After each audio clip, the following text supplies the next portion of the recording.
Hai semuanya, gimana kabarnya hari ini? Semoga kalian dan keluarga sehat dan bahagia selalu. Selamat datang kembali di channel Bangza. Di video kali ini kita bakal bahas beberapa informasi yang banyak beredar terutama di komunitasnya Fi Network. Oke, seperti biasa sebelum lanjut jangan lupa buat bantu tekan tombol like-nya, tekan juga tombol subscribe-nya. Aktifin lonceng notifikasi agar kalian selalu mendapatkan notifikasi jika Bangza mengupload video. Beberapa jam yang lalu, official resmi dari Fi Network kembali mengupdate informasi yang meminta kita untuk mengaitkan akun kita dengan nomor telepon. Atau bisa dikatakan untuk melakukan verifikasi akun. Karena ini sangat penting kawan-kawan ya untuk tutorial cara memverifikasi akun Pi kita dengan nomor telepon. Rasanya Bangza udah pernah berikan tutorialnya. Biar kawan-kawan lebih gampang nyarinya, mungkin nanti video tutorialnya Bangza taruh linknya di deskripsi video ini. Ini sangat penting. Pertama untuk sistem keamanan akun dan juga ini merupakan salah satu syarat yang harus kita lakukan agar akun kita terverifikasi. Di bawah sini sudah diberikan tutorial di mana di YouTube ya mereka sudah memberikan tutorial cara untuk melakukan verifikasi, yaitu masuk ke menu profile. Kemudian teman-teman itu klik account verification. Nah, untuk nomor telepon yang bisa digunakan itu bebas. Kalian bisa gunakan Telkomsel, Indosat, XL atau apapun. Tetapi di situ nanti akan ada beberapa pilihan kawan-kawan ya. Kalau teman-teman klik menu profil seperti ini, kemudian teman-teman scroll ke bawah, kalau nomor telepon kalian belum diverifikasi, ininya nggak tercentang. Jadi kalian harus verifikasikan terlebih dahulu. Pokoknya pada bagian verifikasi akun ini baik nomor telepon, kalau kalian punya Facebook kaitkan juga, kalau kalian punya email ini wajib, terutama soal KYC ini pastikan tercentang semua. Di samping yang lain-lain ini fokus utamanya adalah sistem keamanan akun.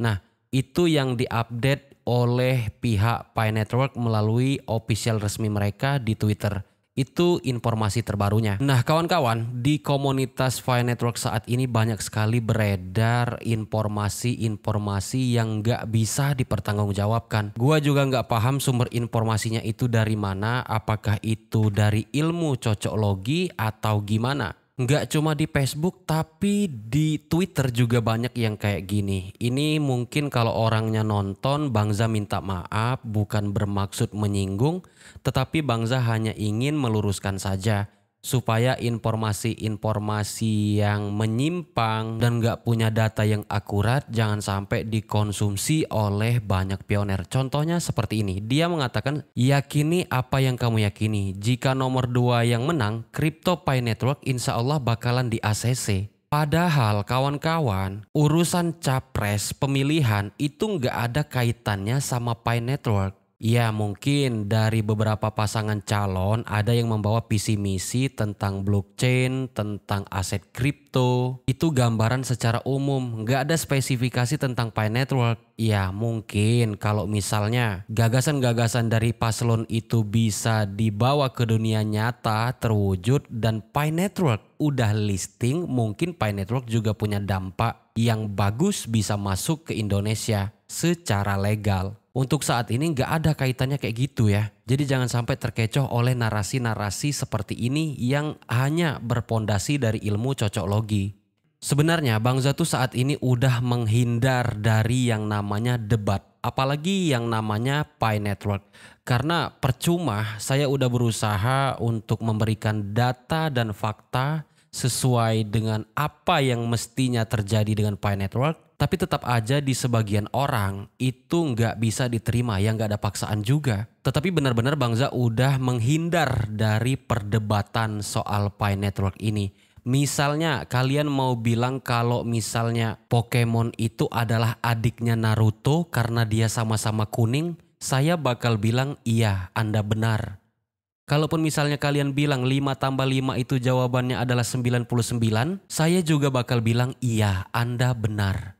Saya tidak ingin berdebat, tetapi apa yang saya pahami, apa yang saya dapat, informasi yang saya terima, itulah yang saya sampaikan apa adanya ke kalian. Kalau bagus ya bagus, kalau jelek ya jelek. Kalau berpotensi ya berpotensi, kalau misalnya enggak berpotensi ya saya bilang enggak berpotensi. Dan berkali-kali Bangza sampaikan Pi Network ini sangat berpotensi. Tentu Pi Network ini berbeda pada aset kripto pada umumnya. Asumsi mengenai Pi Network akan menjadi mata uang digital itu bukan hanya sekedar asumsi. Itu bisa jadi kenyataan karena di dalam ekosistem Pi Network ini dijadikan sebagai alat barter di mana kita bisa membeli dengan kalimat barter suatu barang atau jasa dengan alat pembayaran atau alat barter Pi Network. Oleh sebab itu, Pi Network ini disebut dengan mata uang digital. Bukan berarti Pi Network akan menggantikan uang fiat di semua negara. Karena setiap negara itu punya regulasi tentang undang-undang mata uang dan jenis mata uang. Hanya mata uang yang dilegal dan disahkan serta diterbitkan oleh bank sentral lah yang diakui sebagai alat pembayaran. Disinilah kita melihat kehebatan seorang founder ataupun pendiri Pi Network.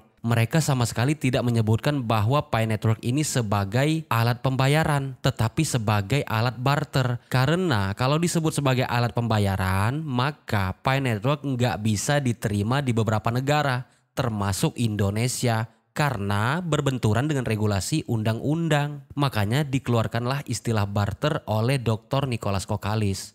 Jadi jangan sampai masih banyak yang memahami kalau Pi Network bakal menggantikan rupiah, bakal menggantikan yuan, bakal menggantikan dolar. Ya menurut Bang Za itu keliru. Tapi kalau misalnya menurut kalian itu benar, ya udah benar. Dah gitu aja. Seperti yang teman-teman ketahui bahwasanya untuk saat ini di follower official mereka di Twitter aja Pi Network tuh udah punya 3 juta follower. Kemudian kalau kita lihat di Google Play Store, Pi Network ini sudah terinstal lebih dari 50 juta kali. Artinya komunitas Pi Network ini bukanlah komunitas yang kecil. Semakin banyak komunitas dalam suatu proyek aset kripto, otomatis semakin banyak data-data yang harus diselesaikan oleh pihak pengembang. Ya, seperti halnya yang terjadi dengan data KYC, di mana ada beberapa data yang hilang sehingga terjadi KYC tentatif, digantung dan sebagainya, dan pihak core team terus untuk menyelesaikan soal itu. Ya, mungkin memang banyak dari kita termasuk Bang Za sendiri menuntut kepada core team untuk membuka mainnet. Dengan dalih dan alasan proyek ini udah berjalan 5 tahun, sedangkan kompetitornya udah pada listing di bursa. Ya, mungkin kita agak kepanasan. Biasanya aset kripto yang dipaksakan listing oleh komunitasnya itu enggak baik. Udah banyak contoh yang berakhir dengan sesuatu yang tidak sesuai dengan harapan kita. Jadi kalau menurut Bang Za, kita serahkan saja ke core team. Siap untuk listing tahun ini, ya listing. Enggak siap listing tahun ini, ya udah tahun depan. Dan banyak juga Bang Za dapat informasi dari kawan-kawan yang punya asumsi yang kuat yang mengatakan bahwa Pi Network ini tidak akan listing di bursa karena ini bukan aset kripto konvensional. Iya, tapi tolong dipelajari dulu pengertian blockchain, kemudian apa arti private chain, kemudian apa arti public chain, biar nanti ketahuan arahnya kemana. Jadi saya nggak akan debat soal itu, oke? Karena udah banyak dan sering gua bahas soal itu. Karena jujur saja, proyek sebagus Pi Network ini rusak oleh asumsi-asumsi pioner yang bersumber dari entah beranta dan ilmu cocok logi. Bersikeras dengan pemahaman yang salah dan ngotot pada pemahaman yang menyimpang. Tuh, sekarang Bang Za tanya, apa kabar Open Mainnet Mandiri?